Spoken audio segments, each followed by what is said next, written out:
బోధన్ మండలం రాంపూర్ శివారులో సోమవారం అక్రమంగా మొరంను తరలిస్తున్న 2 టిప్పర్లను అధికారులు పట్టుకున్నారు. అక్రమ రవాణా జరుగుతుందని వచ్చిన సమాచారం మేరకు బోధన్ తహసీల్దార్ ఆదేశాలపై జీపీఓలు అక్కడికి చేరుకొని తనిఖీలు చేపట్టారు. పరిశీలనలో టిప్పర్లు సరైన బిల్లులు లేకుండా మొరంను రవాణా చేస్తున్నట్లు గుర్తించారు. ఆ 2 టిప్పర్లను స్వాధీనం చేసుకుని తహసీల్దార్ కార్యాలయానికి తరలించారు. ఈ సందర్భంగా బోధన్ తహసీల్దార్ విఠల్ మాట్లాడుతూ పర్మిట్ లేకుండా మొరం లేదా ఇతర మైనింగ్ మెటీరియల్ ను రవాణా చేసే వారిపై కఠిన చర్యలు తీసుకుంటామని హెచ్చరించారు. ప్రభుత్వ నిబంధనలు ఉల్లంఘిస్తే వారెవరైనా క్షమించబోమని ఆయన స్పష్టం చేశారు.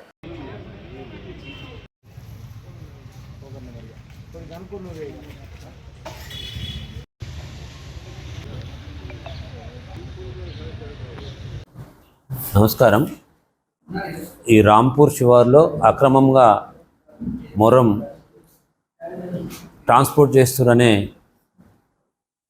కంప్లైంట్ రావడంతో ఇమ్మీడియట్గా మా జీపీఓలను అక్కడికి పంపడం జరిగింది. అక్కడ జీపీఓలు వెళ్ళేసరికి 2 ఏదైతే ఈ టిప్పర్లు ఉన్నాయో ఆ 2 టిప్పర్లు కూడా వితౌట్ వే బిల్లు అక్కడ మొరం తీసుకొని ట్రాన్స్పోర్ట్ చేయడంతో మా జీపీఓలు వెళ్ళి పట్టుకోవడం జరిగింది.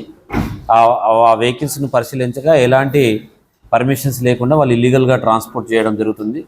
కాబట్టి అటు టిప్పర్లు ఏవైతే ఉన్నాయో ఆ 2 టిప్పర్లను కూడా ఇమ్మీడియట్గా మా యొక్క తహసీల్ కార్యాలయానికి తీసుకొచ్చి లోపల సీజ్ చేయడం జరిగింది. ఎవరైతే టిప్పర్ ఓనర్స్ కానీ ఆ డ్రైవర్స్ కానీ ఎవరైనా కానీ వితౌట్ పర్మిషన్ గ్రావెల్ ట్రాన్స్పోర్ట్ చేస్తే కనుక వాళ్ళ మీద కఠినమైన చర్యలు ఉంటాయని తెలియజేస్తున్నాం. మరిన్ని అప్డేట్స్ కోసం మా ఛానల్ని సబ్స్క్రైబ్ చేయండి.